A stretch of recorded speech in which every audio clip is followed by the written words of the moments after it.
ये डिजाइन दो लेवल की होती है, first low level design LLD and high level design. अभी लो लेवल डिजाइन क्या होती है?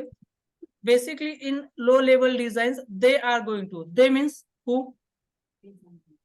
Design peoples, design teams, design architect, right. तो वो लोग क्या करते हैं, डिजाइन जो होती है दो तरह के डिजाइन उस SRS के अंदर इंक्लूड करते हैं। एक डिजाइन होती है लो लेवल डिजाइन और दूसरी होती है हाई लेवल डिजाइन। अब low level design that means it is describe in detail level, it is in detail level. जैसे आप कोई मैप देखते हो, जैसे कि आप मैप देखते हो तो मैप को आप जूम करते जाते हो तो सिटी के अंदर, देन उस गली के अंदर, देन ऐसे जूम जाता है अंदर अंदर, ऐसे जूम करने के बाद वो डिटेल लेवल हो गया। तो डिजाइन अल्सो द दो तरह के लेवल्स होते हैं उसके, एक होता है low level design and high level design. Low level design that means they are going to draw a design in minute level, in grass root level, एकदम डिटेल्स में। जैसे कि कल हमने एक एग्जांपल देखा था कि हे यहाँ पे लॉगिन पेज होना चाहिए और उस लॉगिन पेज पे यूजर नेम पासवर्ड लोगो होना चाहिए and login button. Your voice is not coming. क्या बात कर रहे हो मैम? गाइस सबके लिए हो रहा है? No, sir. नहीं, no sir, you are audible. Sir, हाँ यस बोलिए। sir, your voice is not coming. नहीं आपकी तरफ ही इशू है, बाकी सब लोगों को आ रहा है। ठीक है, नहीं नहीं नहीं हो सकता है, आवाज फैन की वजह से ना स्प्रेड होता है। हाँ हाँ हाँ सबको होता अगर तो मान लेते हैं हम। Okay thank you. चलिए, तो ये डिजाइन लोग क्या करते हैं, जो SRS में रिक्वायरमेंट होती है, किसकी होती है रिक्वायरमेंट्स? क्लाइंट की, कस्टमर की, राइट, एप्लीकेशन बिल्डअप करने के लिए। तो ये जो डिजाइन्स होते हैं ना, ये दो तरह के डिजाइन उसके अंदर वो इंक्लूड करते हैं। एक होता है low level design and high level design. Low level design पूरा इन डिटेल उस रिक्वायरमेंट का इन डिटेल, और एक होता है हाई ओवरव्यू। हाई ओवरव्यू होता है which is only describe in overview mode. जैसे कल हमने एग्जांपल देखा कि है यहाँ पे लॉगिन पेज होना चाहिए, यहाँ पे user name password login button and logo होना चाहिए। और उसके अंदर ना और भी रिक्वायरमेंट होती है, the user name should accept only characters from 5 to 10 length. तो वो क्या करते हैं, लो लेवल इसके नीचे और एक डिजाइन ड्रॉ करते हैं। और यूजर नेम जो होता है, जैसे कि ये मेरा स्क्रीन विजिबल है ना?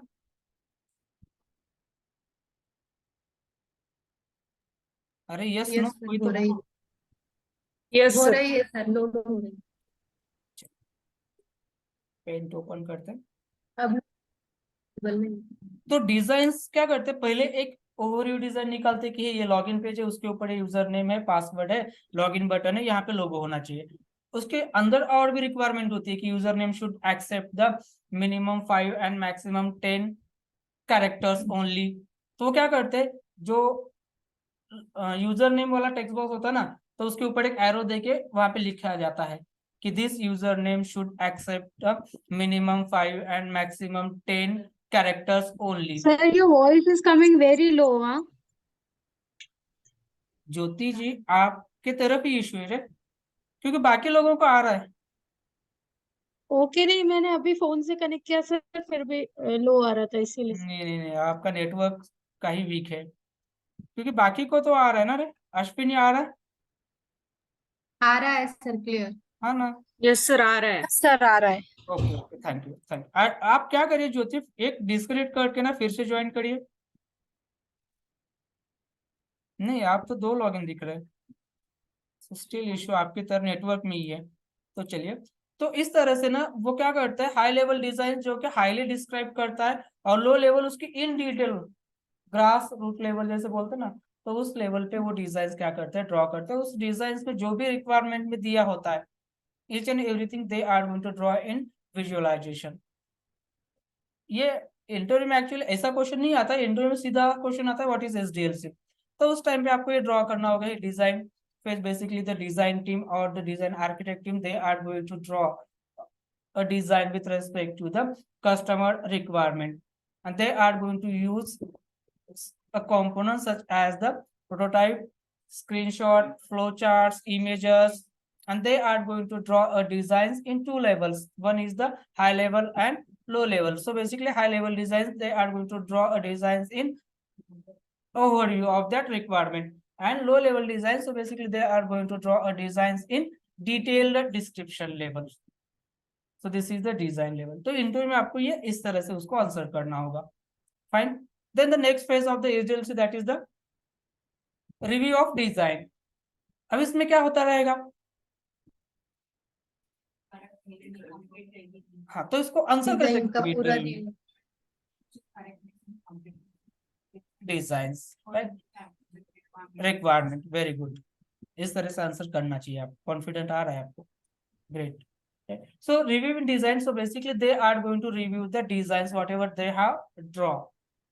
They are going to check whether the design is complete, correct, right? So this is the review of design. The next phase is कौन से हो गए अभी phases? हाँ, first कौन से हो गए?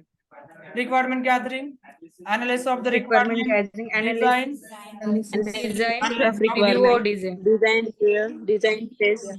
Now the requirement is complete. अब सभी हमारे पास है.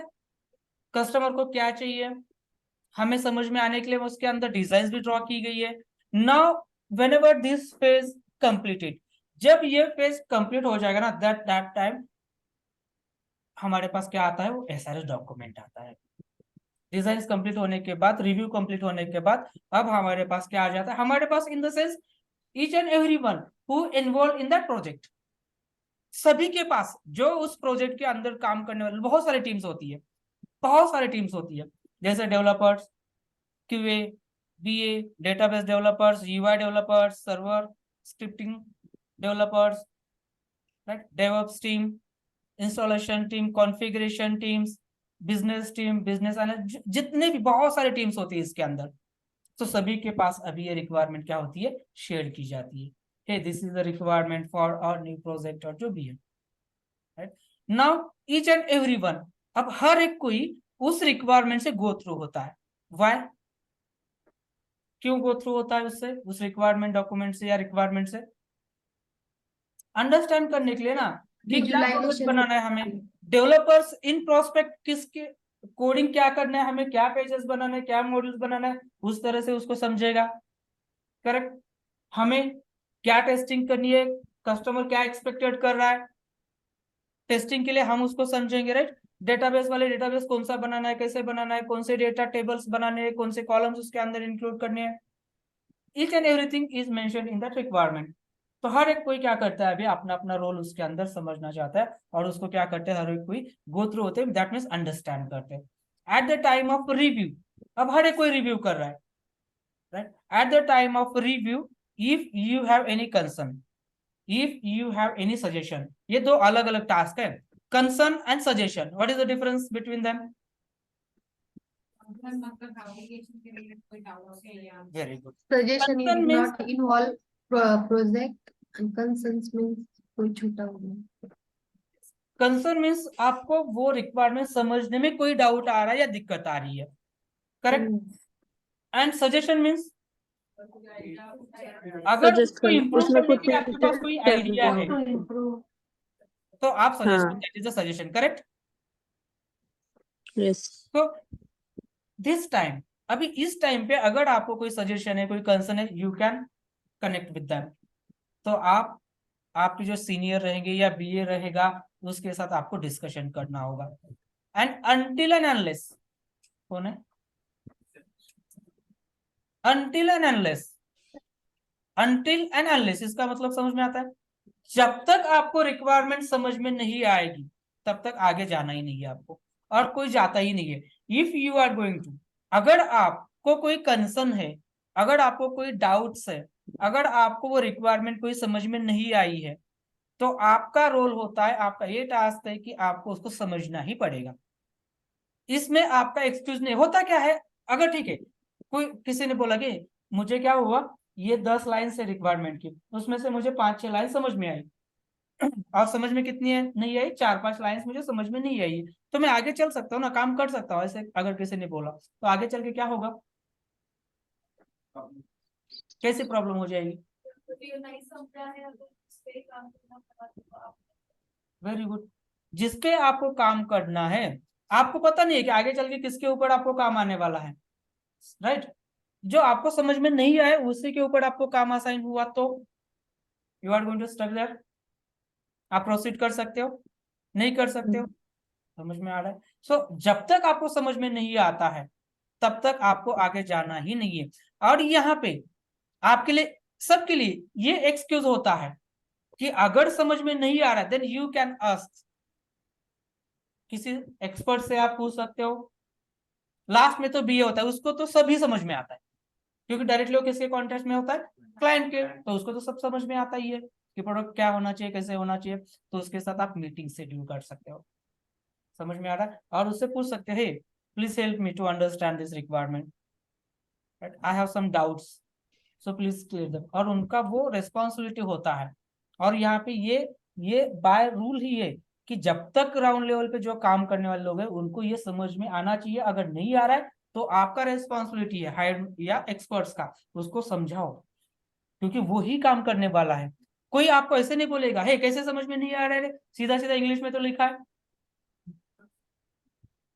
ऐसा कोई नहीं बोलता क्योंकि यहाँ पे ये होता ही नहीं है। ये स्टेप, ये यहाँ पे ये स्टेप है, नहीं समझ में आ रहा है, लेट इट बी, नहीं समझ उसको छोड़ दो, उसको आप समझाओ, राइट? बट उसको कब समझ में आएगा, कब पता चलेगा कि आपको समझ में नहीं आ रहा? जब तक आप उनके पास नहीं जाते हो।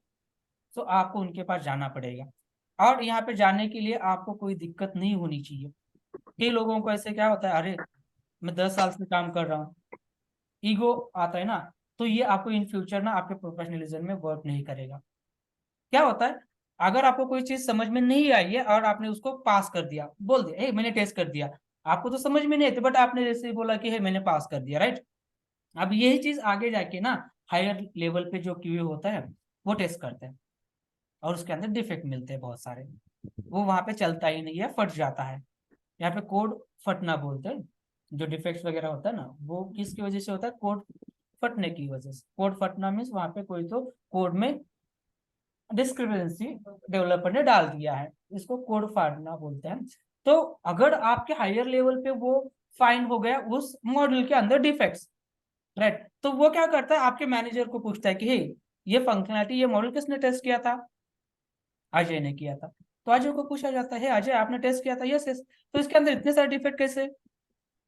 हाँ एक आध ठीक है, बट बहुत सारे डिफेक्ट मिल जाते हैं वहां पे क्योंकि आपने टेस्ट किया ही नहीं है। और हमें यूनिवर्सल ट्रुथ कल देखा हमने कि डेवलपर गलती करने ही वाला है 101%। तो आपको पूछ, आपके पास क्या आंसर है फिर?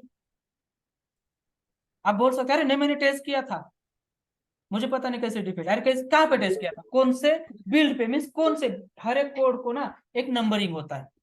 तो आपको बोलना पड़ता है कि मैंने इस नंबर पे, इस कोड, हर एक कोड को ना एक नंबर होता है और आपको पता होता है कि आप कौन से नंबर के कोड के ऊपर टेस्ट कर रहे हो, ये आपको पता होता है। ये एक्चुअल आप जब काम करोगे तो पता चलेगा, उसे बोलते हैं बिल्ड वर्जन, कोड का वर्जन।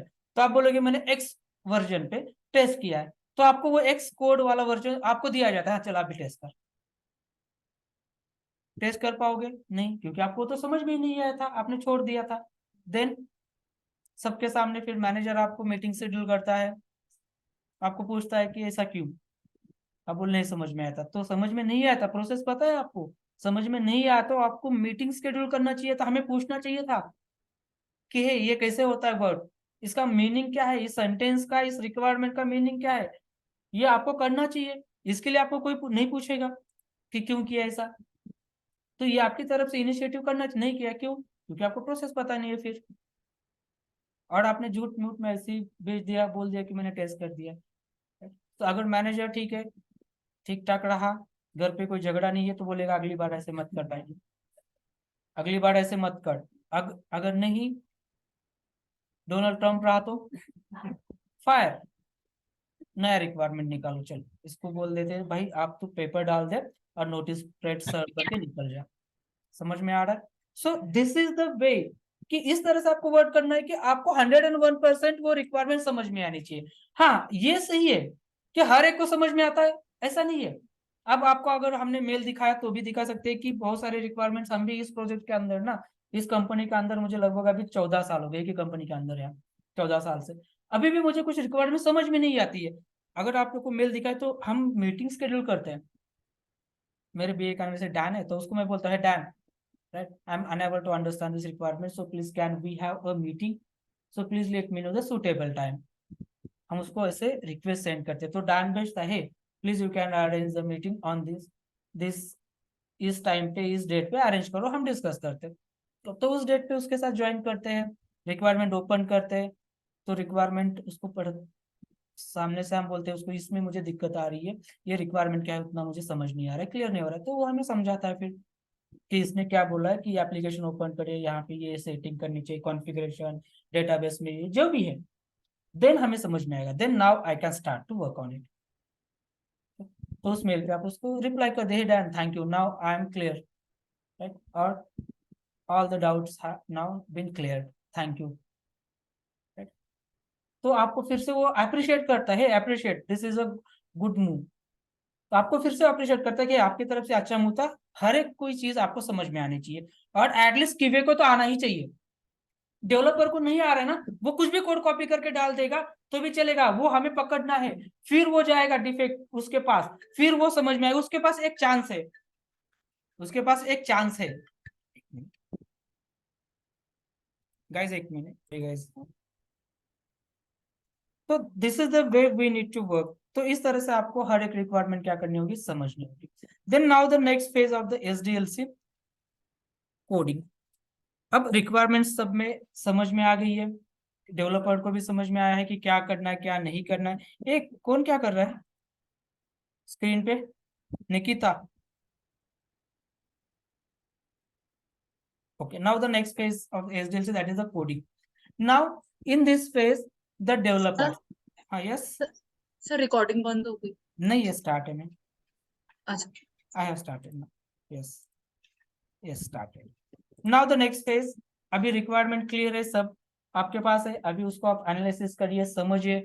नाउ अब डेवलपर क्या करेगा, now the coding phase has started. In this phase basically the developers have involved, इस phase में developers involved होते हैं, and now the developers they are going to start to develop a actual code.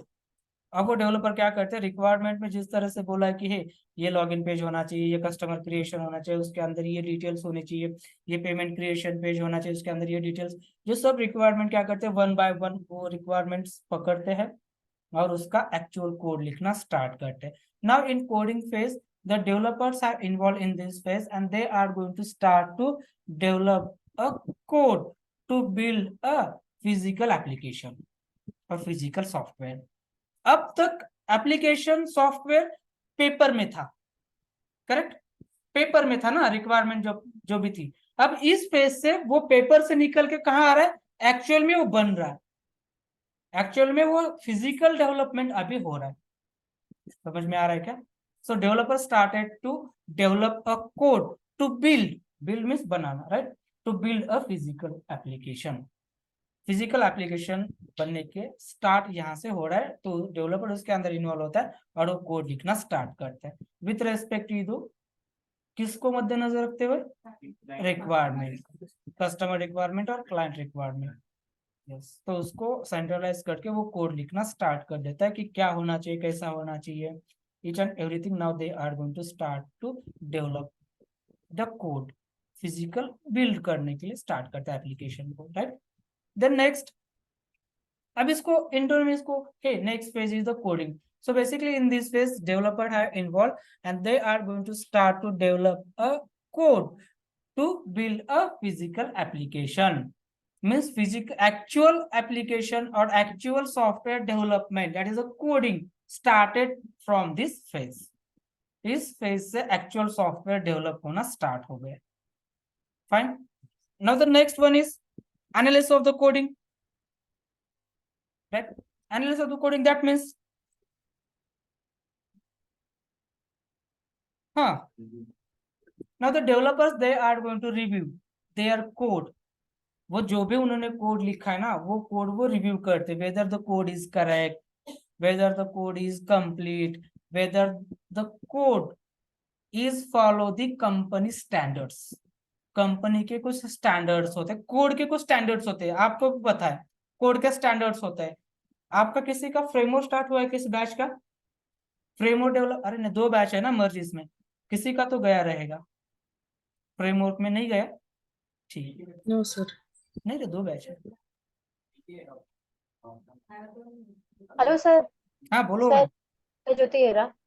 Sir मेरा थोड़ा सा miss हो गया, sorry. आपको वापस लगा रही हूँ एक्सप्लेन करने।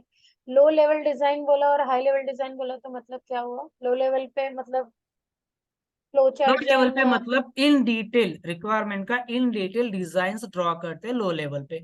High level Okay. में जस्ट ओवरव्यू। ओके, ओवरव्यू मतलब directly the screen, how the screen नहीं, दोनों में भी स्क्रीन ही होती है, बट एक Okay. स्क्रीन होता है ओवरव्यू टाइप और दूसरा अच्छा। स्क्रीन होता है इन डिटेल टाइप। जैसे ओवरव्यू टाइप मींस क्या, कि लॉगिन पेज होना चाहिए, उस पे user name password login button logo होना चाहिए, right. Okay overview in detail कि लॉगिन यूजर नेम ने क्या एक्सेप्ट करना चाहिए, क्या नहीं करना चाहिए, इसका डिजाइन, पासवर्ड ने क्या एक्सेप्ट करना चाहिए, क्या नहीं करना चाहिए, अगर आपने इनवैलिड डाला तो कौन सा मैसेज डिस्प्ले होना चाहिए, ये सभी डिटेल लेवल्स पे लो लेवल डिजाइन करते हैं। ओके, मतलब सारे वैलिडेशंस के साथ में लो लेवल डिजाइन पे बताते हैं। बराबर, यस, ओके दैट्स करेक्ट, ठीक है, ओके। चलिए, एनालिसिस और रिव्यू कोडिंग। अब इसके अंदर डेवलपर्स ही होते हैं। डेवलपर क्या करते हैं, what ever they have code, जो भी उन्होंने कोड लिखा है, क्यों लिख रहे वो कोड, कोड क्यों लिख रहे हैं, फिजिकल एप्लीकेशन डेवलप करने के लिए, right. Now whatever they have written, now they are going to review, जो भी उन्होंने कोड लिखा है उस कोड को रिव्यू करना चाहिए। क्यों करना चाहिए कोड को review, to check software check, में कोई डिफेक्ट to ना check हो। whether Whether that it is code is complete or correct, not. correct, whether that code is complete, whether that is complete or correct, correct, whether that code is, ये important है, आपके answer में ना ये keywords आने चाहिए। whether that code follows the whether that company code standards, company code standards. एक code का स्टैंडर्ड होता है, आपको तुरंत समझ में आएगा कोड का स्टैंडर्ड कैसे होता है। देखिए, अगर अगर आपको बोला गया कि write a program to perform addition of 2 numbers, addition of 2 numbers, correct. अब किस तरह से प्रोग्राम लिख सकते हो, 2 तरीके से लिख सकते हो, राइट। ये प्रोग्राम 2 तरीके से लिख सकते हो, yes, कैसे, Numbers done in Number A equals to int B equals to and then sum. 2 number के एडिशन परफॉर्म करने के लिए आप 2 तरीके से प्रोग्राम लिख सकते हो। एक आप वैल्यूज हार्ड कोड करके दे सकते हो, yes, yes, दूसरा आप यूजर से वैल्यू एक्सेप्ट यूजर से value इनपुट input लेके ले सकते एडिशन हैं, कर सकते हो। yes, इसमें से आप समझे what would be the better code standard, user से scanner से Users. scanner से input, स्कैनर user से से इनपुट input, लेके करना चाहिए, बट आपने क्या Yes. किया, इन फास्ट करने के चक्कर में आपने हार्ड कोड Value मार दे दिया वहां पे। So is this a code standard, no, so you need to check it. तो ये आपको चेक करना हो क्या मैंने कहा गलती कर दी है इसमें, करेक्ट। नाउ दूसरा एग्जांपल, कोड स्टैंडर्ड्स क्या होते हैं, देखिए आपको भी ये करते आना चाहिए, क्यों, क्योंकि आप भी कोड लिखने वाले हो, राइट। यहाँ पे ऑटोमेशन में कोड, डेवलपर एप्लीकेशन का कोड अगर लिख रहा है ना, आप भी ऑटोमेशन का कोड लिखने वाले हो, तो आपके ऑटोमेशन कोड पे भी ये स्टैंडर्ड्स अप्लाई होने चाहिए, एग्री हो। yes, yes, yes, मुझे 1 to 10 नंबर प्रिंट करने हैं, राइट। मुझे क्या करना है, 1 to 10 1 number, to 10 number print correct, क्या करना ये है, सही है, int I is equal to 1, I is less than है ग्रेटर देन है, greater than than equal to less than equal to 100 100 100 और आई प्लस प्लस मैंने मार दिया इसे, no, बट मेरा रिक्वायरमेंट क्या था, 10 10 तक, इज 10 दिस, तक, ये वर्क करेगा ना, ये प्रोग्राम तो हाँ वर्क वर्क करेगा, करेगा Yes, yes. पर Is this the 100 correct तक standard? बनेगा। no, Yes, correct, क्यों नहीं है It correct is standard, correct क्यों नहीं है correct standard, because we required 10 only. Requirement match नहीं करे, उसके अलावा भी और वेरी गुड, आपका सीपीयू टाइम खाएगा एग्जीक्यूशन के लिए, आपका मेमोरी वेस्टेज होगा, मेमोरी वेस्टेज होगा। मेमोरी वेस्टेज होगा, CPU Yes, cycle time consume करेगा, yes, ये प्रोग्राम रन कर सीपीयू आपका ना टाइम कंज्यूम करता है, प्रोग्राम आपका हेवी हो जाता है, लोड लेता है वो, राइट। तो is this a code standard, नहीं। तो ये रिव्यू कर, ये एसडीएल से नहीं, सबके लिए ना ये गाइडलाइंस दिया है, राइट। तो आप क्या करिए, what ever the looping statement, आपकी जो लूपिंग स्टेटमेंट है, अगर कोई लूप स्टेटमेंट जहां पे उसका काम खत्म हुआ, अगर मैंने उसको वहां पे टर्मिनेट ना करते हुए कहीं आगे जाके टर्मिनेट कर दिया तो क्या होगा? memory waste syndrome. memory जब waste तक वो लूप आपका टर्मिनेट नहीं होगा ना तब तक वो लाइव रहता है, जीवित रहता है। Yes. और जब तक Yes. जीवित है तब तक आपका जेवीएम उसको शट डाउन नहीं करता है, उसको इंटेंशन देता है, उसको टाइम देता है, उसको मेमोरी एलोकेट रहता है। जब वो किल करेगा तभी वो मेमोरी से बाहर आएगा। अगर किल नहीं करोगे तो मेमोरी के अंदर पड़ा रहेगा। अगर मेमोरी के अंदर पड़ा है तो मेमोरी वेस्टेज जाएगा। memory wastage होगा। राइट, अगर वो जीवित है तो आपका जीवीएम उसको टाइम एलोकेट करेगा, थ्रेड एलोकेट करेगा, आपका थ्रेड वेस्टेज हो जाएगा। और आपने आगे चल के किया है बट तब तक वो वहां पे कंज्यूम कर रहा है आपका स्पेस, आपका टाइम। Yes. सो ये जो कोड स्टैंडर्ड्स है ना, तो रिव्यू में बोला है आप क्या होता है कोड कर रहे हो बट एट द टाइम अब जब आप कोड कर रहे हो ना तो कुछ चीजें आपके माइंड में नहीं आती है, राइट, क्योंकि हम उस फेज में होते हैं कि मुझे कोड करना है अभी, राइट। उसके बाद एजेंसी ने बोला कि अब आपका कोड हुआ है, अब चेक करिए व्हाट एवर यू हैव, जो भी आपने कोड किया है, now review it whether it is a complete, whether it is a correct, whether it follows the code company Code standards, whether it follows or whether it takes the less line of code। Unnecessarily मैंने code के अंदर ना print F डाल दिया, ये तो error तो नहीं देगा मुझे, राइट, एरर तो नहीं देगा। हमें जेवीएम का तो पता है, आप कुछ भी लाइन डालो एक्सेप्ट कमेंट्स, कमेंट्स के अलावा जो भी लाइन डाली आप वहां पे जेवीएम क्या करेगा, उसको एग्जीक्यूट करेगा, हर एक लाइन को एग्जीक्यूट करेगा एक्सेप्ट कमेंट्स, राइट। तो अगर आपने प्रिंट अननेसेसरली इतना डाल दिया है, उसको एग्जीक्यूट जेवीएम को करने के लिए टाइम जाएगा, मेमोरी जाएगा, प्रोग्राम अननेसेसरली क्या करेगा, कॉम्प्लिकेटेड हो जाएगा, क्योंकि जितने लाइंस बढ़ रहे हैं उतना वो कॉम्प्लिकेशन बढ़ाएगा आपके माइंड के अंदर। और कंपनी के अंदर ना थाउजेंड्स ऑफ लाइन कोड होता है। अगर आप कोड देखोगे ना डेवलपर्स का, एक्चुअली आपको वो राइट्स नहीं होते बट आप चाहो तो राइट्स ले सकते हो, तो देखोगे ना तो थाउजेंड्स ऑफ 40,000 या 40,000 60,000 लाइन ऑफ कोड होता है, इतना बड़ा। और तो इसके अंदर अगर आपने ये लाइन ऑफ कोड इतना इंक्रीज कर दिया तो कोड क्या हो जाएगा, कॉम्प्लेक्सिटी बढ़ाएगा। और दूसरा चीज, अगर कॉम्प्लेक्सिटी बढ़ रहा है तो डिबग मुश्किल हो जाएगा। डिबग मीन्स अगर कोई डिफेक्ट आया तो उसको फाइंड आउट करना, राइट, तो ये मुश्किल हो जाएगा। तो कोड रिव्यू ने क्या बोला कि हे कोडिंग ऑफ रिव्यू में आप क्या करिए, आपका कोड पहले चेक करिए करेक्ट है क्या, कंप्लीट है क्या, now it follows the code standard, now it should take less line of code. आप क्या करिए, ट्राई करिए कि वो कम से कम लाइन में लिखा जाए, राइट। आप प्रोग्राम्स ऐसे भी लिख सकते हो ना कि 3 नंबर्स का एडिशन वगैरह without using the third temporary variable, और करते हो ना ऐसे कुछ, 2 नंबर का स्वैपिंग करके, अरे करते हो ना, यस सर करते हैं। हाँ। तो जो भी कोड स्टैंडर्ड आपको लगता है कि hey this is a best code standard, it takes the less line of code, it takes the less CPU cycle means time, so you need to check it, तो रिव्यू तो developer ना ये करते हैं। और डेवलपर इस phase के अंदर ना टेस्टिंग भी करता है, बट वो जो टेस्टिंग करता है वो कोड के ऊपर करता है, और हम जो टेस्टिंग करते हैं कोड का जो आउटपुट आ रहा है। समझ में आ रहा है क्या? देखिए डिफरेंस क्या है, आपको इंटरव्यू में कहीं पूछा जाएगा कि डेवलपर टेस्टिंग करते हैं क्या, यस डेवलपर टेस्टिंग करते हैं, यस डेफिनेटली डेवलपर भी टेस्टिंग करते हैं और हम भी टेस्टिंग करते हैं। Then what is the difference, कि आपके टेस्टिंग और उनके टेस्टिंग में डिफरेंस क्या है? डेवलपर कोड पे करते हैं developer they are going to perform testing on their code whether the code is working और not, Working or not. Right. और हम क्या करते हैं, whether the functionality follows the और कंप्लीट और fulfil Code the standard. Customer requirement. हम code किस तरह से लिखा है, कितने लाइन में लिखा है, क्या लिखा है, डजंट मैटर फॉर अस, हमारे लिए कोई लेना देना नहीं है कि कोड के लिए उन्होंने क्या इंटीजर यूज किया है, क्या वेरिएबल ए किया है, क्या वेरिएबल जेड, क्या doesn't matter for us.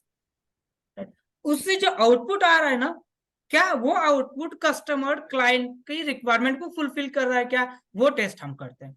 Means code के आउटपुट्स हम टेस्ट करते हैं और कोड डेवलपर टेस्ट करता है, राइट। और डेवलपर भी ना अलग अलग टेस्टिंग टेक्नोलॉजीज यूज करते हैं, जैसे कि such as WBT, that is the white box testing. इसी को ही कहा जाता है glass box testing, glass box. इसी को ही कहा जाता है transparent, transparent testing. WBT white box, इसी को लॉन्ग फॉर्म है WBT का व्हाइट बॉक्स। और यूनिट टेस्टिंग, ये अलग अलग डेवलपर्स परफॉर्म करने वाले टेस्टिंग्स हैं।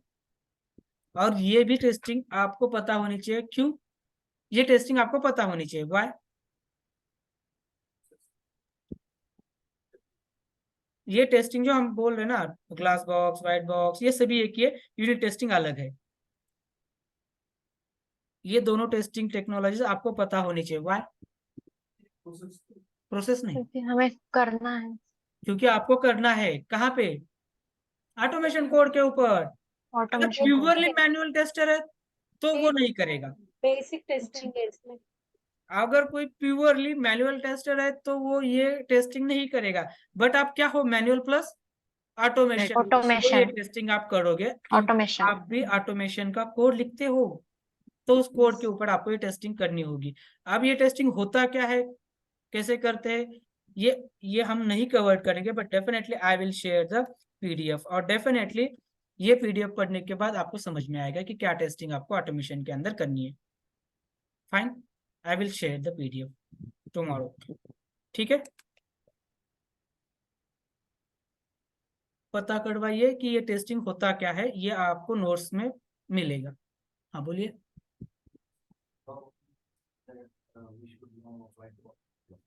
हाँ यस, वही तो बोल रहे, क्योंकि आपको ऑटोमेशन के ऊपर ये करना होता है, इसीलिए वो पूछते हैं कि ये आपको पता है क्या। क्योंकि अगर आप ऑटोमेशन कर रहे हो, कोड लिख रहे हो, अगर ये पता नहीं है तो आप ये कोड के ऊपर आप टेस्टिंग कर पाओगे क्या? नहीं कर पाओगे। अगर नहीं कर पा रहे तो आपका ऑटोमेशन कोड स्टैंडर्ड फॉलो करेगा क्या? नहीं। आपका CPU साइकिल कम लेगा क्या? वो नहीं। आपका मेमोरी वेस्टेज जाएगा क्या वहां पे? हाँ ये डेफिनेटली, क्योंकि आपको पता ही नहीं है। तो इसलिए उनका ये रीजन होता है कि आपको ये पता होना चाहिए। अगर आपको ये पता है तो आपका ऑटोमेशन कोड भी स्ट्रांग बनेगा, इसलिए आपको पता होना चाहिए। फाइन। और ये बहुत सारे जॉब डिस्क्रिप्शन में होता है, दैट्स करेक्ट, कि आपको ये टेस्टिंग पता होनी चाहिए, क्योंकि आप ऑटोमेशन का कोड लिख रहे हो और वहां पे आपको ये टेस्टिंग करनी होगी। डेवलपर कहाँ करता है? एप्लीकेशन के कोड पे। और आप कहाँ पे करने वाले हो? ऑटोमेशन केस पे ना, कोड पे। ये टेस्टिंग ऑटोमेशन कोड पे। ठीक है, सो this is the review of coding. यहाँ पे एक बहुत चीज इंपॉर्टेंट है, आप ध्यान दीजिए। रिक्वायरमेंट गैदरिंग के लिए रिव्यू है, डिजाइन के लिए, कोडिंग के लिए, टेस्टिंग के लिए है क्या? देखिए स्टेप्स, आपने फेजेस कौन से हैं? अब एनालिसिस ऑफ कोडिंग के बाद कौन सा है? Develop, deployment, right. डिप्लॉयमेंट के बाद कौन है? टेस्टिंग। टेस्टिंग के बाद नहीं, टेस्टिंग के बाद मेंटेनेंस, मेंटेनेंस के बाद रिक्वेस्ट फॉर चेंज, राइट। अभी हम कहाँ पे है, कौन से फेज में इन्वॉल्व होते हैं? टेस्टिंग के। टेस्टिंग अब टेस्टिंग के लिए रिव्यू है क्या? नहीं है। नहीं मीन्स आप जो भी कर रहे हो उसी टाइम पे आपको क्या करना होगा? कंप्लीट 100% कंप्लीट करना होगा। आपको दोबारा चांस नहीं। इनको चांस है, एक बार आप लिखिए और टाइम ले लीजिए रिव्यू करने के लिए, राइट। रिक्वायरमेंट गैदरिंग में पहले रिक्वायरमेंट गैदर करिए, देन आप चेक करिए कंप्लीट है, करेक्ट है, राइट। डिजाइन वालों को डिजाइन करिए, देन चेक करिए। कोडिंग को कोड करिए, देन चेक करिए। टेस्टिंग एक ही बार, उसी के अंदर सब करिए आप। रिव्यू है ही नहीं आपके पास, जो करना है एक साथ, जो कर रहे हो वो 100% सही करिए, दैट्स इट। समझ में आ रहा है? Then next phase deployment, right. Deployment Sir, this is the sixth stage, no? I think I black guess box के ना, because व्हाइट after नहीं, design there black is a box fourth जो कि coding हमारे लिए and the sixth is analysis and review coding. So I think the sixth one six is the से 7 I don't know, आप बोलिए कितना है, कितने नंबर का? it is sixth one is sir. 2 4 7 7 है ना शायद? Seven, sir. 7 है, 7 है फेज रे। लेना है क्या? ठीक है, पहला, हाँ बोलो फटाफट। Requirement gathering. requirement gathering, ये मेरा कभी कभी जी वर्क नहीं कर रहा है। Analysis of requirement. Analysis.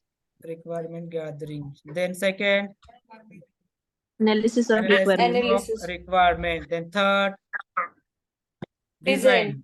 design, then fourth Review of Review. design. analysis of design, then fifth Coding. coding, coding Coding. of the coding, And then sixth is sixth Review of the review of coding. analysis of coding. analysis of coding. That's it. तो ये seventh है, this is the seventh step. अब ये deployment क्या होता है, अब थोड़ा सा कॉन्सेंट्रेट करिए प्लीज, क्योंकि ये जो लाइव काम करते हैं ना उनको ही पता है, जो बाहर जो काम नहीं करते उनको ये पता ही नहीं है होता है, और ये कहीं आपको ऐसे नेट पे क्या सर्च करना ये भी हमें कंसेप्ट पता नहीं होता। अब होता क्या है, जैसे कि हम स्कूल कॉलेज सभी ने तो किया है, अब हर एक स्टैंडर्ड्स के स्टूडेंट्स या हर एक स्टैंडर्ड के लिए क्या एक ही क्लासरूम होता है? yes, होता क्या है? यस। कैसे No, sir. यस क्यों बोला फिर? यस कैसे? हर एक के लिए ना, हर एक के लिए अलग अलग क्लासरूम होता है ना। हाँ हर एक के लिए, सॉरी, के लिए नहीं, हर एक नहीं, के हाँ, लिए, हर एक स्टैंडर्ड स्टैंडर्ड के लिए अलग Standard wise होता है अलग अलग classroom, होते हैं। हर एक स्टैंडर्ड को बोलना चाहिए था ना, क्वेश्चन गलत है तेरा। चलो, हर एक स्टैंडर्ड्स के लिए अलग अलग क्लासरूम होता है, राइट? तो यहाँ पे Yes. ना, यहाँ पे भी हर एक टीम के लिए, हम टीम के लिए, जैसे टीम में स्टैंडर्ड्स, राइट, हर एक टीम के लिए अलग अलग एनवायरनमेंट होता है। अब एनवायरनमेंट क्या है देखेंगे, किसे बोला जाता है देखेंगे, बट इतना समझ में आया कि हर एक टीम के लिए अलग अलग एनवायरनमेंट होता है। अब हर एक टीम के लिए मीन्स डेवलपमेंट करने वाले, ये 4 लोग 5 लोग 10 लोग 20 लोग, इनका एक एनवायरनमेंट अलग सा। टेस्टिंग करने वाले हम क्यों, हमारा एक अलग अलग। Environment, right? डेटाबेस डेवलप करने वाले वो टीम, उनका अलग सा environment. DevOps team, DevOps means एक कोड, नहीं, डेवऑप्स में क्या होता है, आप डेवलपर ने जो कोड लिखा है वो कहाँ पे, उनके रूम पे। अभी के लिए एनवायरनमेंट में क्या समझे, रूम। जो वो कोड लिख रहे हैं वो उनके रूम पे है, उनके रूम में लिखा है, राइट? अब उस रूम से कोड जो होता है, हम टेस्टिंग कहाँ पे करने वाले, हमारे रूम पे बैठ के। समझ में आ रहा है? तो वो डेवऑप्स टीम क्या करते हैं, राइट, उनके यहाँ पे जो डेवलपर ने उनके रूम में जो कोड लिखा है वो कोड वहां से कॉपी करके हमारे रूम पे डाला जाता है। समझ में आ रहा है? इस प्रोसेस को कहा जाता है डिप्लॉयमेंट प्रोसेस। समझ में आ रहा है क्या? अब Yes. हमारा टेस्टिंग पूरा कंप्लीट हुआ, एक मॉड्यूल, लॉगिन पेज का मॉड्यूल था, डेवलपर ने डेवलप कर दिया, कोड लिखा, और वो कोड डेवऑप्स टीम क्या करेगी, टेस्टिंग के लिए उस रूम से हमारे रूम पे लाके डालेंगे। हम वहां पे अपने रूम में क्या करेंगे, उसको टेस्ट करेंगे टेस्ट कि वो कस्टमर ने जो बोला उस तरह से वर्क कर रहा है क्या, राइट? अब हमारा कंप्लीट हो गया टेस्टिंग, मींस वो कस्टमर ने जैसे ही बोला है वैसे वो वर्क कर रहा है, मींस अपना टेस्टिंग कंप्लीट।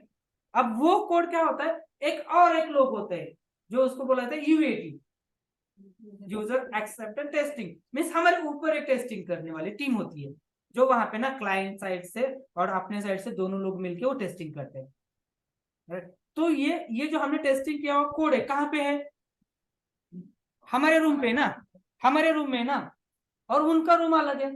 तो ये डेवऑप्स टीम क्या करेगा,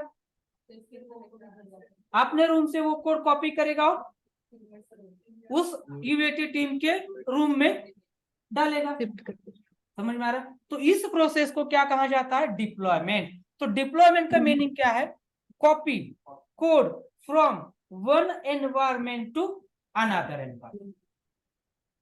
समझ में आया?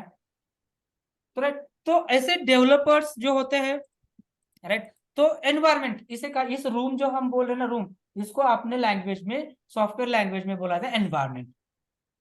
जैसे अब स्टैंडर्ड्स, ये फर्स्ट स्टैंडर्ड का रूम है, ये सेकंड स्टैंडर्ड का रूम है, ये थर्ड स्टैंडर्ड का रूम है, ये सेकंड स्टैंडर्ड ए का है, ये सेकंड स्टैंडर्ड बी का है, ये सेकंड सी का है, राइट?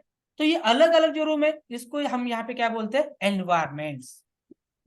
समझ में आ रहा है? अब ये एनवायरमेंट्स कुछ नहीं है, कम सर्वर होते हैं। क्या होते हैं? Server. You know server concept पता है आपको?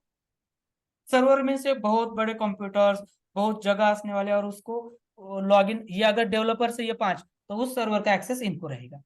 अब ये जो कोड करेंगे, ये जो कोड करने वाले हैं उस रिक्वायरमेंट को फुलफिल करने के लिए, अब ये कोड अगर मैंने कोड किया और मेरे लैपटॉप पे रख दिया मैंने, इज इट वर्क? क्या वो आपको मिलेगा? No. नो। सर्वर मैंने में कोड डालना लिखा, मेरे लैपटॉप पे बहुत सारा कोड लिखा, लैपटॉप लेके भाग गया कंपनी से, देन सर बट सारे कोडर्स को लॉगिन करके, मतलब जैसे डेवलपमेंट सर्वर में काम कर रहे तो सबको डेवलपमेंट सर्वर में ही जाकर ही कोड करना रहता है ना? नहीं। अपना हाँ, वेरी गुड server में क्वेश्चन है, कर सकते हैं। क्या सही क्वेश्चन पकड़ा है आपने, ठीक है, वेरी गुड। तो फिर सबको वहां पे उस एनवायरनमेंट में उस सर्वर पे जाके कोड करना होगा? नहीं। कैसे होता है, हर एक डेवलपर को ना लैपटॉप या डेस्कटॉप दिया जाता है, और आप आपके लैपटॉप डेस्कटॉप पे कोड करिए, कोड करिए, आप अपने अपने डेस्कटॉप लैपटॉप पे कोड करिए, और end of the day means अभी आपका कोड खत्म हुआ, आपको जितना टास्क दिया था आपने कोड लिखा, तो वो डेवलपर क्या करता है, डेवऑप्स टीम को बोलता है कि हे डेवऑप्स, मैंने कोड कर दिया है, ये मेरा कोड क्या कर, तू एक एनवायरनमेंट दूसरे एनवायरनमेंट पे डाल दे। तो वो डेवलपर क्या करता है, अपने लैपटॉप से, अपने डेस्कटॉप से कोड कॉपी करता है और वो सर्वर पे जाके डंप करता है, पेस्ट करता है। तो हर एक डेवलपर क्या करेगा, अपना अपना कोड जितना लिखा है वो कॉपी करेगा और कहाँ पे डालेगा, सर्वर पे डालेगा कंप्लीट होने के बाद। समझ में आ रहा है? और वो डेवऑप्स को बोला जाता है, मेल आपको दिखा देते हैं हम, थोड़ा रिकॉर्डिंग स्टॉप करके, राइट। और डेवऑप्स को मेल भेजता है कि hey DevOps team, right, I have made changes, मैंने कुछ कोड लिखा है, राइट, और ये मैंने सर्वर पे डाला है। कौन से सर्वर पे? डेव सर्वर पे, क्योंकि उनको कहाँ पे डालना होता है कोड, उनके उनके एनवायरनमेंट पे। तो बोला, वो बोलते उसको मेल भेजते कि मैंने कोड डाला है, अब ये कोड क्या कर तू क्यूए को टेस्टिंग के लिए सेंड कर दे। तो वो डेवऑप्स टीम क्या करता है, वहां से कोड कॉपी करेगा। अब कॉपी पेस्ट मीन्स इतना सिंपल नहीं होता है ये प्रोसेस, जैसे ये कॉपी किया मैंने और ये पेस्ट किया, ऐसे नहीं होता है। उसके लिए कुछ tools means tools, application, compare करते हैं code I guess, sorry, compare करते हैं कोड आई गेस। कंपेयर नहीं, कॉपी करते हैं, बट वो कॉपी इस तरह से ऐसे नहीं होता, मैंने कॉपी किया और पेस्ट किया, ऐसे नहीं होता है। कुछ टूल्स होते हैं, जैसे आप सीखने वाले हो, जेनकिंस सीखने वाले हो, जेमीटर बिल्ड टूल नहीं है वो, CI/CD टूल नहीं है वो, जेमीटर परफॉर्मेंस टेस्टिंग टूल है, ठीक है। आप सीखने वाले जेनकिंस, सुना होगा आपने सिलेबस में, अविनाश सर कंप्लीट करते हैं जेनकिंस। तो वो टूल्स की हेल्प से ना डेवऑप्स क्या करता है, एक एनवायरनमेंट से कोड कॉपी करके दूसरे एनवायरनमेंट पे डंप करता है। तो वो जो डेवलपर ने कोड लिखा है वो कोड अभी हमारे पास हमारे सर्वर पे आता है, और वहां पे क्या करेंगे, आप टेस्टिंग करेंगे। सो this is the deployment process. तो कोडिंग रिव्यू कर दिए, कोडिंग रिव्यू करने के बाद डेवलपर्स वो कोड क्या करता है, सर्वर पे डाल देता है। कौन से सर्वर पे, कौन से एनवायरनमेंट पे, डेव एनवायरनमेंट। तो डेव एनवायरनमेंट डेडिकेटेड किसको है, डेवलपर्स को। हमारे एनवायरनमेंट को क्या कहा जाएगा, क्यूए एनवायरनमेंट। तो अगर आपको पूछा है on which environment you are going to perform the testing, आप कौन से एनवायरनमेंट पे टेस्टिंग करते हो, तो कौन से, क्यूए एनवायरनमेंट पे आप टेस्टिंग करते हो। फाइन। अगर क्वेश्चन आपको ऐसा क्रॉस किया है, क्या आप डेव पे भी टेस्टिंग करते हो, डेव एनवायरनमेंट पे भी टेस्टिंग करते हो? नो नहीं, यस, ऑकेजनली ऑटोमेशन भी वहां अपने एनवायरनमेंट पे करते हैं। ऑकेजनली मीन्स कभी कभी जरूरत पड़ी तो, कभी कभी जरूरत पड़ी तो हम डेव एनवायरनमेंट पे भी टेस्टिंग करते हैं। टेस्टिंग करते हैं। ऐसी क्या जरूरत पड़ती है पता है, ऐसी क्या जरूरत पड़ती है पता है, ऐसी एक जरूरत पड़ती है ना, तो वहां पे आपको डेव एनवायरनमेंट पे जाके टेस्टिंग करना होगा। कैसी जरूरत पड़ती है, देखिए, कल आपको कोड मीन्स कल आपको रिलीज देना है मीन्स अपवर्ड, वो प्रोडक्शन वालों को डिलीवरी देना है आपको, राइट। और आपके Yes. पास टाइम ही नहीं है अभी, पूरा वो कोड वहां से आपके पास आएगा मीन्स हमारे एनवायरनमेंट पे, कौन से, QA एनवायरनमेंट पे। QA टाइम है नहीं आपके पास अभी, क्योंकि अभी आपके एक घंटे में आपको उनको कोड देना है, डिलीवरी देनी है, राइट। तो कभी कभी होता है ना, अरे यार इन जनरल भी होता है, कोई पार्सल वगैरह आपका 2 कुरियर बीच में है, आ रहा है, बट आपको अर्जेंट चाहिए, बट प्रोसेस उनका है कि नहीं, हमारे ऑफिस से उस ऑफिस जाएगा, उस ऑफिस से वो आपके पास आएगा, अब उतना टाइम ही नहीं है। फिर आप बोले अरे नहीं, आप क्या करिए, डायरेक्टली उस ऑफिस को मत सेंड करिए, आपका जो रूल है हमें पता नहीं है, वो डायरेक्टली मेरे पास अभी आना चाहिए। सो इन केस वो मैनेज करते हैं, ओके ठीक है सर, वो उनको भेजते हैं कि नहीं हम डायरेक्टली पार्सल उनको सेंड कर देंगे क्योंकि उनका बहुत ही अर्जेंट है, राइट। अभी होता है ना वो हार्ट वगैरह रिप्लेसमेंट के लिए वो सब एक कॉरिडोर बना के होता है ना, हाँ, तो उसका एक एक नॉर्मल प्रोसेस अलग सा होता है और ये इमरजेंसी कॉरिडोर अलग सा होता है। नॉर्मल प्रोसीजर होता है कि यहाँ से हार्ट यहाँ से निकाल के फिर वो गवर्नमेंट प्रोसीजर सब, फिर वो बैंक में जाएगा, उसका बैंक होता है, बैंक से फिर वो उस टाइम में वो सब प्रोसेस होना चाहिए, बट उतना टाइम है ही नहीं प्रोसेस करने का, तो वो कॉरिडोर बना के एयर एयर से या होता है ना यार, तो उस तरह से ना कई बार क्या होता है कि आपके पास टाइम ही नहीं है कि वो डेवलप पर वहां पे उस एनवायरनमेंट पे कोड रखेगा, डेवऑप्स वहां से कोड क्या करेगा, हमारे एनवायरनमेंट पे भेजेगा और हम वहां पे टेस्ट करेंगे, इतना टाइम ही नहीं है अभी आपके पास। देन हम क्या करेंगे, वहां पे कोड लिखा है क्या तूने, चल मैं वहां पे टेस्टिंग करता हूँ डायरेक्टली, एंड वो कोड डायरेक्टली अब हमारे एनवायरनमेंट पे आएगा और वहां से दूसरे आगे वाले एनवायरनमेंट जाएगा, ऐसा नहीं। अब वहां पे मैंने टेस्ट किया, चल रहा है, अब यहाँ से कोड डेवऑप्स तू क्या कर, हमारे एनवायरनमेंट पे मत सेंड कर, यहाँ से क्या कर तू अभी डायरेक्टली यूएटी पे सेंड कर दो। तो ऐसे कई सिचुएशंस में आप कहाँ पे काम करते हो, डेव एनवायरनमेंट पे भी काम करते हो, बट ये सिचुएशन उसे बोला जाता है hot fix situation. What hot fix, immediately चाहिए उसको, क्योंकि अभी पता 1 घंटे में आपको रिलीज देना है और अभी पता अरे ये डिफेक्ट है, राइट। तो अगर ये डिफेक्ट है 1 घंटे में तो कोड देना है, डेवलपर फिक्स करेगा, फिक्स करने के बाद उसके एनवायरनमेंट से आपके पास आएगा, आपसे वो उधर जाएगा, इसमें 1 घंटा जाने वाला है, तो मुश्किल है। तो क्या डेवलपर तो कोड लिख तेरे एनवायरनमेंट पे रख, वहां पे हम टेस्ट करेंगे, वहां पे मींस उसके लैपटॉप पे नहीं जाना है, यूआरएल होते हैं ना, अगर एनवायरनमेंट है तो वो यूआरएल आईपी होते हैं, आईपी एड्रेसेस, तो आईपी एड्रेस डेव का लेंगे हम और वहां पे टेस्ट करेंगे और वहां से डायरेक्टली वो कोड कहाँ सेंड करेंगे, प्रोडक्शन है यूएटी पे। सो इस कंडीशन में भी आप कभी कभी डेव एनवायरनमेंट पे भी काम करते हो। तो इंटरव्यूअर को ये जानना होता है, एक ही सिंगल लाइन से आपको पता चलेगा कि आप फेक हो या एक्सपीरियंस्ड हो। क्यों, क्योंकि ये आपको देखिए ऑनलाइन पे कहाँ मिलेगा, क्या नहीं मिलेगा, ये आपको ना एक्चुअल काम करने से सिचुएशन पता चलेगी, राइट। आपको नेट पे से मिलेगा कि the tester are working on the QA environment, tester QA environment पे काम करता है, डेवलपर डेव एनवायरनमेंट पे, राइट, ऐसे मिलेगा आपको। सिचुएशन जो होती है ये लाइव सिचुएशन पे ही ये ऐसा किया जाता है, समझ में आ रहा है। So sometimes or occasionally you can perform a testing of dev environment. Developer Yes. तो ये ऐसे अलग अलग एनवायरनमेंट होते हैं, जैसे कि dev environment, QA environment, UAT environment, CI customer interface environment, staging environment means production environment, जहां से वो एप्लीकेशन डायरेक्टली रन करने वाला है, चलने वाला है। जैसे आप बैंकिंग एप्लीकेशन यूज करते हो गूगल पे, फोन पे, ये भी किसी सर्वर के ऊपर रखा है ना, ये भी किसी सर्वर के ऊपर रखा है और वहां से हम उसको कॉल करते हैं, that is a production environment, that is a staging environment. तो ऐसे अलग अलग एनवायरनमेंट्स होते हैं और ये अलग अलग एनवायरनमेंट्स के अंदर ये कोड सेंड किया जाता है। इस प्रोसेस को क्या कहा जाता है, deployment. Build deployment, build means code, deployment means एक एनवायरनमेंट से दूसरे एनवायरनमेंट पे। कई लोग यहाँ पे फंस जाते हैं, deployment that means from code move from dev environment to QA environment, that is called the deployment। अरे नहीं, कौन सा भी कोड कहीं से भी कहीं भी जा सकता है, इसको डिप्लॉयमेंट कहा जाता है। इसको नहीं है कि डेव से ही QA पे आना चाहिए, डेव से अभी यूएटी पे भी जा रहे हैं ना हॉट फिक्स में, तो इसको क्या कहोगे फिर आप। तो deployment means code move from one environment to another environment. तो ये डिप्लॉयमेंट फेज होता है, डेवलपर जो कोड करेगा वो कोड अभी टेस्टिंग के लिए कहाँ जाएगा, हमारे एनवायरनमेंट पे, तो ये डिप्लॉयमेंट वहां पे परफॉर्म की जाती है। Now you can see here, I am going to stop recording for a while. हाँ, वेरी गुड, चलिए, so this is the deployment. Any doubt यहाँ तक?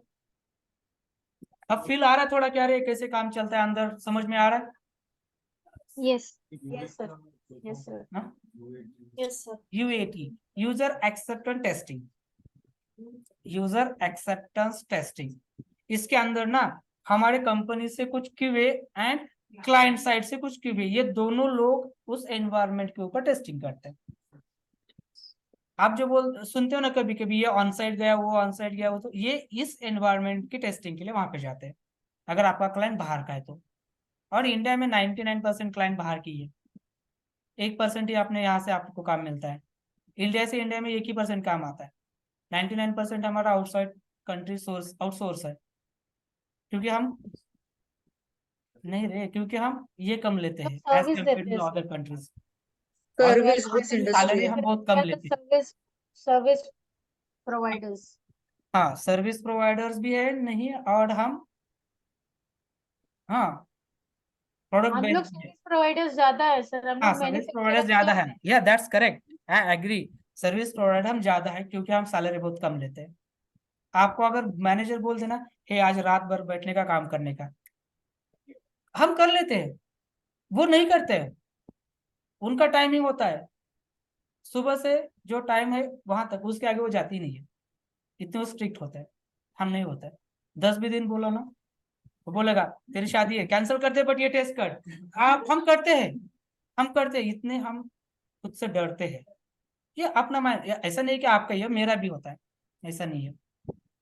इसीलिए तो हमारे पास ये आउटसोर्सिंग ज्यादा आता है, क्योंकि हम फ्लेक्सिबल होते हैं बहुत ज्यादा, और हम कम सैलरी पे भी काम करते हैं, इसलिए इंडिया को सॉफ्टवेयर में प्रेफरेंस ज्यादा इसीलिए कंपनीज या क्लाइंट देता है।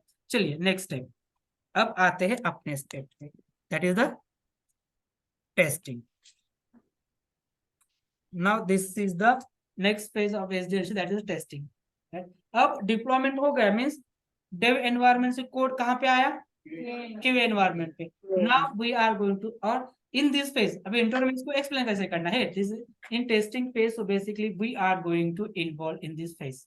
वी मींस क्यूए कैटेगरी, हम क्यूए कैटेगरी वाले लोग इस फेज के अंदर इन्वॉल्व होते हैं, and in this phase we are going to validate, we are going to test. हम टेस्ट करते, व्हाई, क्यों करते, to check whether the customer requirement is fulfilled or not. And for to test this, we are going to adopt, or we are going to use a different kind of testing technologies. Customer और client का requirement fulfil करने के लिए हम इस phase के अंदर involve होते हैं, और हम टेस्टिंग करते हैं, और टेस्टिंग करते टाइम हम अलग अलग टेक्नोलॉजीज का उपयोग करते हैं। अब यहाँ पे बहुत ही इंपॉर्टेंट क्वेश्चन इंटरव्यूअर पूछता है आपको, और ये भी डिफाइन करता है कि आप क्या हो, फेक हो या क्या हो, right. When the testing process starts, after deployment, okay, again after deployment testing process start. Junior fake हुआ,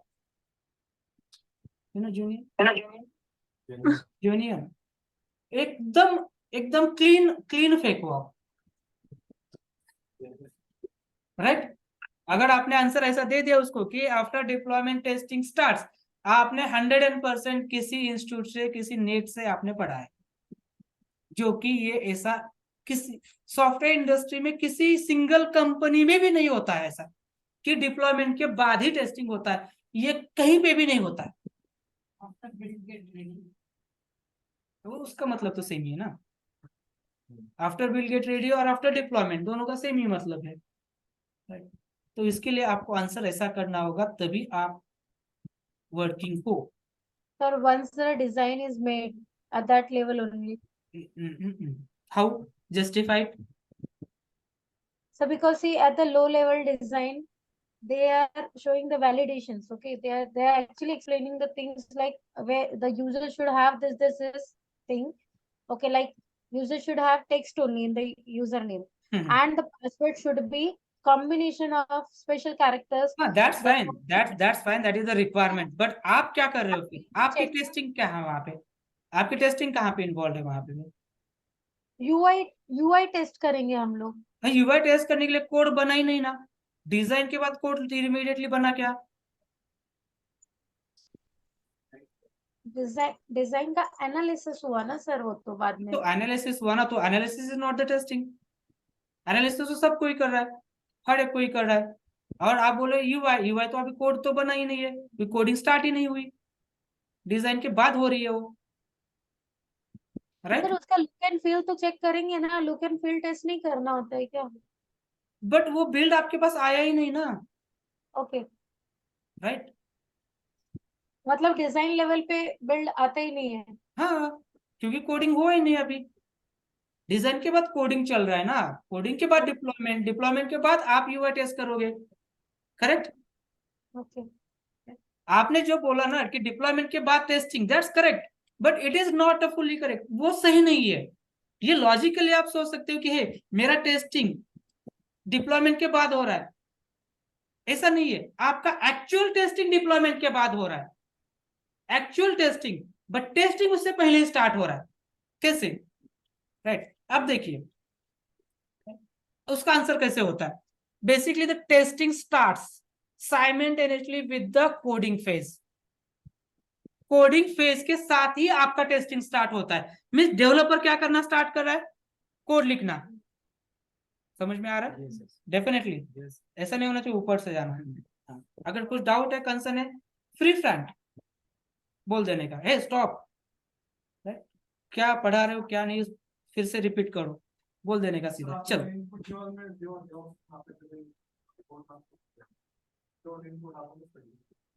विदाउट, हाँ हाँ हाँ, तो कोड जो whatever the code they have deployed in our environment, तो जो कोड आपके पास आया है उससे जो आउटपुट आ रहा है वो तो आप टेस्ट करोगे, राइट? ठीक है, बट उससे पहले ही आपका टेस्टिंग स्टार्ट हो रहा है। उससे पहले मीन्स कब? जब डेवलपर कोडिंग कर रहा है उसी साथ आपका ना टेस्टिंग स्टार्ट होता है। अब इसको इंटरव्यू बोलता है justified, how it possible? Actually developer started to write the code, developer ने कोड लिखना स्टार्ट किया, और आप क्या बोल रहे हो? उसके साथ हमारा टेस्टिंग स्टार्ट हो रहा है। तो क्या कर रहे हो फिर? आप टेस्टिंग कर रहे हो, उसके साथ स्टार्ट कर रहे हो, मीन्स आप क्या कर रहे हो फिर वहां पे? कोड तो टेस्ट आप कैसे करोगे? Very good, appreciate. कहाँ पे पढ़ा है? आओ, तो फिर यार मुझे गलती नहीं करनी चाहिए फिर कभी। अभी तक तो नहीं किए ना? गुड गुड गुड, बट मैंने गलती नहीं की ना कहीं पे? Very good. At that, whenever the developer started to write the code, now at the time we are going to start to write the test cases or test scenarios. हम उसके साथ टेस्ट केसेस या test scenarios right करना start करते हैं। अब ये test cases और टेस्ट सिनेरियो डेवलपर कोड कहां से लिख रहा है? रिक्वायरमेंट को देख के, राइट? एसआरएस या रिक्वायरमेंट्स को देख के, हम भी उस रिक्वायरमेंट्स को देख के ही, उसको एनालिसिस करके ही टेस्ट केसेस या टेस्ट सिनेरियोज लिखना स्टार्ट करते हैं। टेस्ट केसेस राइटिंग और टेस्ट केसेस आइडेंटिफिकेशन और test scenario identification is a part of our testing. ये हमारे टेस्टिंग का ही पार्ट है। कौन सा? टेस्ट केसेस राइटिंग और test scenario. Scenario. This is a part of our testing. So that's why whenever the developer start to write the code, developer जब उस रिक्वायरमेंट को देख के कोड करता है कि रिक्वायरमेंट में बोला कि ऐसा होना चाहिए, डेवलपर वैसे होने के लिए कोड लिख रहा है। एट द सेम टाइम हम उसके टेस्ट केसेस लिखते हैं, वो रिक्वायरमेंट से उसको देख के हम टेस्ट सिनेरियोज लिखते हैं। अब कैसे लिखते हैं ये सीखना है ना हमें, टेस्ट कैसे, टेस्ट सिनेरियो। बट आपका टेस्टिंग वहां से स्टार्ट हो गया, कहां से? कोडिंग से आपका टेस्टिंग स्टार्ट हो गया। तो इंटरव्यू आपको पूछा है when the testing starts, so आपको बोलना है साइमल्टेनियसली और with the coding phase our testing has started. तो आपको बोले जस्टिफाई, बोलने का है whenever the developer started to write the code, at the same time we are going to start to write a test cases or test scenario, and writing the test cases and test scenario, it is a part of testing.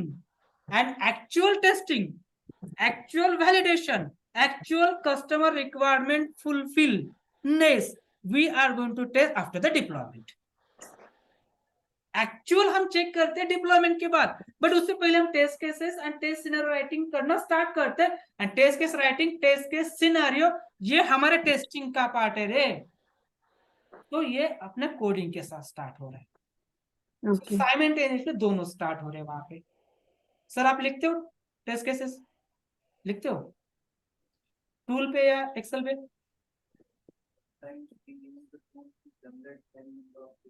Okay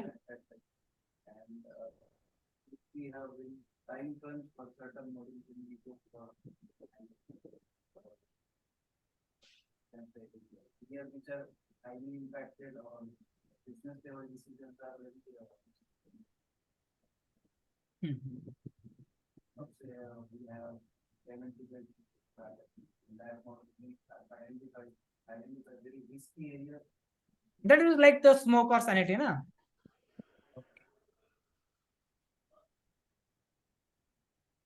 तो ये just आप skill set increase करने के लिए आए हो।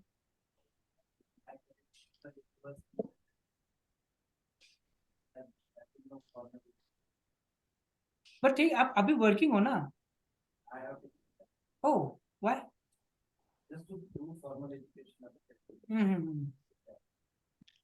हो जाएगा। आपका, आपके लिए 2 इंटरव्यू काफी है, 1-2 इंटरव्यू, 1-2 इंटरव्यूज बस, इमीडिएटली हो जाएगा। चलिए, सो टेस्टिंग फेज कब स्टार्ट हो रहा है आपका? कोडिंग के साथ। और इसके अंदर कौन इन्वॉल्व होता है और क्या करते हो आप? नहीं, टेस्टिंग के अंदर we are going to involve. अब इसको, इस फेज को एक्सप्लेन कैसे करना है? So testing phase, so basically in this phase we are going to involve and we are going to validate the customer requirement whether it is a fulfill or not, right? And for to perform this we are going to use a different kind of technologies, not tools, technologies, techniques। हम अलग अलग इसके अंदर techniques use करते हैं customer के requirement fulfil हुई या नहीं हुई ये टेस्ट करने के लिए। And this is a testing phase. अब इन 3 चीजों के लिए, कौन से 3 चीजों के लिए? देखिए, coding, deployment, testing. Coding, deployment, testing, ये आपका 1 BHK होने तक चलता रहता है, 2 BHK होने तक चलता रहता है। मीन्स कब तक? वो प्रोजेक्ट जब तक पूरा कंप्लीट डेवलप नहीं होता है, पूरा प्रोजेक्ट कंप्लीट ना हो जाए, पूरी कस्टमर की रिक्वायरमेंट जब तक कंप्लीट नहीं होती है, coding, deployment, testing, coding, deployment, testing, coding, deployment, testing, that's why it is called the life cycle. ये प्रोजेक्ट की लाइफ साइकिल, क्योंकि इन 3 फेज में ये पूरा कंप्लीशन तक चलता रहेगा, that's why it is called the life cycle. और ये चलता रहेगा, डेवलपर कोड करेगा, डिप्लॉय करेगा, हम टेस्ट करेंगे, कंप्लीट एक मॉड्यूल। दूसरा डेवलपर, तब तक हम टेस्टिंग कर रहे हैं, तब तक वो डेवलपर क्या करेगा? दूसरा मॉड्यूल उठाएगा, कोड करना स्टार्ट करेगा, करेक्ट? कोड करेगा, हमारे पास आएगा, हम टेस्टिंग करना स्टार्ट करेंगे, हमने टेस्टिंग स्टार्ट कर दिया, वो क्या करेगा? तीसरा मॉड्यूल पकड़ेगा, उसका कोड करेगा, करेक्ट? समझ में आ रहा है? ऐसे ये चलता रहेगा, कब तक? पूरा प्रोजेक्ट कंप्लीट होने तक। Now assume now the project or the customer requirement is fulfilled। सभी कस्टमर के रिक्वायरमेंट, पूरा प्रोजेक्ट बन गया, अभी उस प्रोजेक्ट के अंदर कोई डिफेक्ट नहीं है, कोई नए प्रोजेक्ट पूरा बन गया, मीन्स बिल्डिंग पूरी बन गई। अभी डिलीवरी पोजीशन किसको? क्लाइंट को। The project is hand over to the client, right? Project अब किसको हैंड ओवर किया जाएगा? क्लाइंट को किया जाएगा। नाउ अब क्लाइंट यूज कर रहा है, मींस आपने पोजीशन ले लिया आपके फ्लैट का। Now the tap is not working, now the tap is not working, now we are going to maintenance. The next phase is maintenance. if after the completion of our project we are going to hand over it to the client or the customer, and if the client or the customer facing any issue, right, then we are going to perform the maintenance. The next step is the maintenance. And in the maintenance phase, basically the maintenance or the customer support team have involved, and they are going to assist, they are going to assist or they are going to maintenance the application if the client or the customer facing any issue to access or to use our delivered application. So this is the maintenance. और ये ना उस terms and conditions के अंदर होता है। जैसे आपने कोई मोबाइल परचेस कर लिया, उसके साथ आता है क्या? आता है हे 1 ईयर तक हम आपको फ्री ऑफ कॉस्ट, राइट। तो हम उस कंडीशन हमने बोला ना BRS बनता है, तो उसके अंदर इसे होता है, ये कंडीशंस होती है। आपने डिलीवर करने के बाद 1 साल तक हमें मेंटेनेंस करना होगा। कोई नहीं चल रहा है, कोई इंस्टॉल नहीं हो रहा है, कहाँ अटक रहा है नहीं, तो आपको वो करके देना होगा। So now the next step is a maintenance. So in this phase, so basically after deliver the application to the client or the customer, now our customer support team are going to assist or to perform the maintenance for delivered application. That is a maintenance phase. Fine.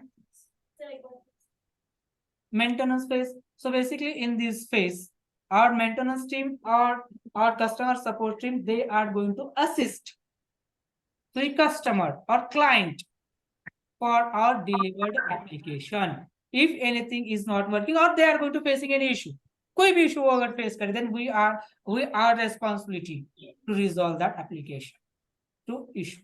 जो भी issue है उस application का हम resolve कर देंगे. That is called the maintenance. Fine. जैसे बोला कि आपको पोजीशन मिला, तो बिल्डर का होता है ना 6 महीने तक 1 साल तक अगर कुछ आपको कुछ वर्क नहीं कर रहा है, कुछ फटा हुआ है, कुछ फूटा हुआ है, तो वो आपको फ्री ऑफ कॉस्ट करके देगा. That is the maintenance. Fine. Now the next and last phase of the SDLC, that is the change request or request for change. उसको ऐसे बोला जाए, चेंज रिक्वेस्ट और रिक्वेस्ट फॉर चेंज, दोनों का एक ही मीनिंग है. चेंज रिक्वेस्ट और रिक्वेस्ट फॉर चेंज. कंफ्यूजन होता है इंटरव्यू में, दोनों एक ही है. चेंज रिक्वेस्ट और रिक्वेस्ट फॉर चेंज. अब रिक्वेस्ट फॉर चेंज और change request, so basically this is the last phase of the SDLC. So basically in this phase we are going to change in our application as per the customer requirement, sorry, as per the customer request. Customer के request के ऊपर हम application के अंदर proper changes करते हैं. अब कैसे देखिए, अब कैसे गवर्नमेंट ऑफ महाराष्ट्र का वेबसाइट मेंटेन करता है TCS. कौन करता है? TCS का MOM होता है, एग्रीमेंट होता है कि हम ये वेबसाइट को आपको after the 5 years after the election, one election to another election, we are going to upgrade और अपडेट. राइट. हम इस इलेक्शन से उस इलेक्शन के बाद हम आपको ये पूरा अपडेट करके देंगे. If you want in between, अगर आपको इन बिटवीन इस गवर्नमेंट ऑफ महाराष्ट्र वेबसाइट के ऊपर कुछ चेंज करना है, देन आपको पे करना होगा या आपको हमें रिक्वेस्ट करना होगा. अभी 2 बार किया है ना गवर्नमेंट ऑफ महाराष्ट्र ने, 2 बार किया ना चेंज. हाँ, प्रोटोकॉल्स रे गवर्नमेंट चेंज, तो TCS को रिक्वेस्ट किया उन्होंने, हे TCS हमारा CM चेंज हो गया रे, चल चेंज कर. अभी हमारा CMO पूरा चेंज हो गया, portfolio change. Now they are going to request for change. अभी suppose right, I am the client, हम क्लाइंट है, राइट, हम क्लाइंट है. हमने आपको, आप सॉफ्टवेयर कंपनी हो और हमने आपको बोला कि मुझे ये वेबसाइट बना के दे दीजिए और मेरे वेबसाइट पे ना ये लोगो डाल दीजिए और इसके अंदर ये बॉडी मेंबर्स होते हैं ना, मेरे कंपनी की ये बॉडी मेंबर्स है, ये प्रेसिडेंट है, ये सेक्रेटरी है, ये मेंबर्स है, समथिंग, ये मैंने आपको दे दिया. हमारा एग्रीमेंट हो गया, राइट. ये लोगो डालना है, ये नाम्स डालने हैं, सब आपने डेवलप कर दिया, या आपका अंडर डेवलपमेंट है, आपने डेवलप कर दिया या आपने अंडर डेवलपमेंट है. बट 2 साल बाद क्या हुआ, लोगो चेंज हो गया मेरे कंपनी का, कुछ मेंबर्स मुझे छोड़ के चले गए, कुछ मेंबर्स नए आ गए. समझ में आ रहा है क्या? अब क्या करना होगा, मुझे उस कंपनी को रिक्वेस्ट करना होगा, हे हमने डिसाइड उस टाइम पे ना ये सब डिसाइड हुआ था, अभी इसमें चेंज करना है रे, राइट. तो कंपनी उसमें बिजनेस, जितना इनिशियल डेवलपमेंट में कमाई नहीं होती ना कंपनी का, उतना रिक्वेस्ट फॉर चेंज में बहुत करता है क्लाइंट को. गाइस ऑनलाइन वाले हो क्या आप? किसी का आवाज नहीं आ रहा है? Yes sir, Yes, yes sir. Yes yes हाँ ना, साइलेंट मोड पे चले गए कि लग रहा है या नहीं? नहीं सर, हाँ. आप एक्सप्लेन कर रहे हो, सुन रहे. एक लोकल बेस पे हमने एक काम लिया था, एक वेबसाइट बनाने का. बेचारे उनको सॉफ्टवेयर ये क्या होता है पता नहीं था. उन्होंने फर्म चालू की थी, वो आए थे हमारे पास वेबसाइट के लिए, वेबसाइट हमने बना दी और बाद में उन्होंने बोला कि उनके कुछ लोगों ने लोगो पहले वाले जो हमें दिया था ना उससे कुछ हटके बनाया और हमारे पास ऐसा ये लोगो चेंज कर दीजिए ना। तो फिर हमने बोला अरे ये लोगो चेंज करना है, ये लोगो हमारे 10 क्लास में कॉल होता है। Are you agree? क्या लोगो 10 क्लासेस में कॉल होता है, इनहेरिट होता है लोगो? अरे आप कोडिंग करते हैं ना रे, नहीं। नहीं होता है ना, नहीं होता है रे। लोगों का क्या, नहीं। वो बेसिक इंडिपेंडेंट है ना, उसका इनहेरिटेंस का क्या मतलब है? कुछ नहीं, क्या नहीं है ना। उसको बोला मैंने अरे इसको चेंज कर रहे तो साला 1 महीना जाएगा ना, मुझे 1 मिनट में काम होता है। लोगों की लिंक होती है ना, वो लिंक सीएसएस वाले निकल देने का और ये सीएसएस वाले डाल देने का, एक 2 सेकंड का काम होता है। बट हमने उसको अरे चेंज ऐसे कर दो, 1 महीना लगता है सर, इसको क्या कर सकते हैं? नहीं कर तो देंगे हम, रात दिन एक करेंगे बस, उसको कम इसको कर देंगे बट उसको 25,000 लगेगा। हाँ सर दे देंगे। तो ये कंपनी वाले ना, जो क्लाइंट्स थोड़े से नॉन टेक्निकल साइड से होते हैं ना, जो प्योरली बिजनेस बेस्ड होते हैं, जिनको ये पता नहीं होता है, रिक्वेस्ट फॉर चेंज में बहुत मारते हैं उसकी, बहुत। तो ये request, what is the request for change? On basis of the client request we are going to agree to change in our existing requirement, that is the request for change. Fine. And this is all about the SDLC. Sir, can you just repeat this change request This is coding होता है for जैसा definition? Style होता है, जैसे आपको ये दिख रहा है ना वेबसाइट, ये वाला ये वेबसाइट वगैरह दिख रहा है, इसके पीछे जो ये कोड लिखा होता है ना, कैस्केडिंग स्टाइल, ये दिख रहा है, ऐसा एक कोड होता है, उसका नाम है जैसे जावा लैंग्वेज, जैसे लैंग्वेज का एक प्रकार। हाँ हाँ हाँ, ये बीए और बिजनेस लोग भी होते हैं उसके इन्वॉल्व, वो अपर मैनेजमेंट के लोग डिसाइड करते हैं। जैसे मैंने बोला नहीं क्या, वो कैप्चा वाला मैंने उनको डाल दिया कि ये कैप्चा अगर हो गया तो ये एप्लीकेशन ना सिक्योरिटी के बेस पे स्ट्रांग बन जाएगा। तो मेरे बीए और मेरे कंपनी के जो भी मार्केटिंग टीम वाले होते हैं, बिजनेस टीम वाले, वो क्लाइंट के साथ डिस्कस करते हैं, हे आपने ये बोला नहीं था, देना है कि आपको एक्स्ट्रा। जैसे नहीं होता क्या, ए यहाँ पे एक पॉकेट है, वो दर्जी बोलते हैं अगर आप यहाँ पे 2 लगाएंगे सर तो बहुत अच्छा है। हाँ क्या बना दो, बट सर 200 रुपये ज्यादा लगेंगे। अच्छा ऐसा है क्या भाई, 150 में पक्का करना हो गया ना उसको। अब उसको क्या लगने वाला है, कपड़ा तो आपका ही है, उसको स्टिच करने के लिए कितना इतना धागा चाहिए, 150 कमा लिया उसने। सो ये बिजनेस कंपनी उसके साथ करती है अंदर रिक्वेस्ट, और ये अपर मैनेजमेंट वाले लोग करते हैं, और बहुत सारा पैसा इसमें ना, बहुत सारा। अब देखिए ना, लिटरली यार सच बोल, ये अभी मेरा पोजीशन मिला था, मुझे कुछ चेंजेस करने थे। चेंजेस जो कर्टन्स थे ना, कर्टन्स के लिए मुझे खरीदने के लिए जितना पैसा नहीं गया ना, वो साला ड्रिल वाला लेके गया, मेरे से बिठाने वाला ड्रिल वाला लेके गया। और उसका क्या था, कुछ नहीं, मशीन ही थी, लाइट मेरा, सीडी मेरा, स्क्रू उसके गट्टू में सब। रिक्वेस्ट फॉर चेंज जो होता है ना, कंपनी को बहुत फायदा कर रहा है। समझ में आ रहा है क्या? तोड़ में ये बिल्डिंग बनाए जितना पैसा नहीं लगेगा ना, ये तोड़ने के लिए अभी उतना उससे ज्यादा देना पड़ेगा। Request for change, so request for change on the basis of customer request, we are going to change in existing requirement में बोल रहे हैं हम, उसमें हम चेंज जो करते हैं, that is a request for change, and this is all about the SDLC, that's it। अगर SDLC ने अभी क्वेश्चन पूछा ना, किसने फाड़ देने का उसको, बीच में वो बोलना चाहिए अरे भाई स्टॉप, अब समझ में आया मुझे, हाँ एक्सप्रेस है। आगे वाला अगर क्वेश्चन एक आध भी नहीं अभी आता है ना, इसमें मेकअप हो जाता है, मैच मेकअप हो जाता है, एक्सक्यूज हो जाता है, क्योंकि ये बेसिक क्वेश्चन है, और ये क्वेश्चन जो वर्क करते हैं ना, ये कल्चर उनको ये पता होता है। आप नेट से पढ़ने के बाद पढ़िए, आपको नहीं समझ में आएगा। और इसके अंदर ये जो हमने, मेरे पास क्वेश्चन सेट नहीं है निकला, आपको मैंने बार बार बोला है आपको लिखना चाहिए क्या क्या क्वेश्चन पूछता है, जैसे टेस्टिंग कब स्टार्ट हो रहा है, कब क्या कब, मुझे पता नहीं अभी क्या क्या क्वेश्चन मैंने रन टाइम वाले दिए, ये आपको निकालना पड़ेगा। तो ये पूछे ना, तो इससे आपका ना, आप स्ट्रांगली ये कंफर्म करते जा रहे हो you are the experienced. Strongly ये कंफर्म करते जा रहे हो कि आप अगर फ्रेशर भी हो तो आपको ट्रेनिंग की आवश्यकता नहीं है, आप पहले दिन से काम कर सकते हो। राइट, कंपनी का फायदा देखिए, अगर आप आज के पहले दिन से ही प्रोडक्टिव हो, प्रोडक्टिव मीन्स आज पहले दिन से काम कर रहे हो आप, वो फायदेमंद है, या आपको 2 महीने ट्रेनिंग देके तीसरे महीने में काम लगवा दे।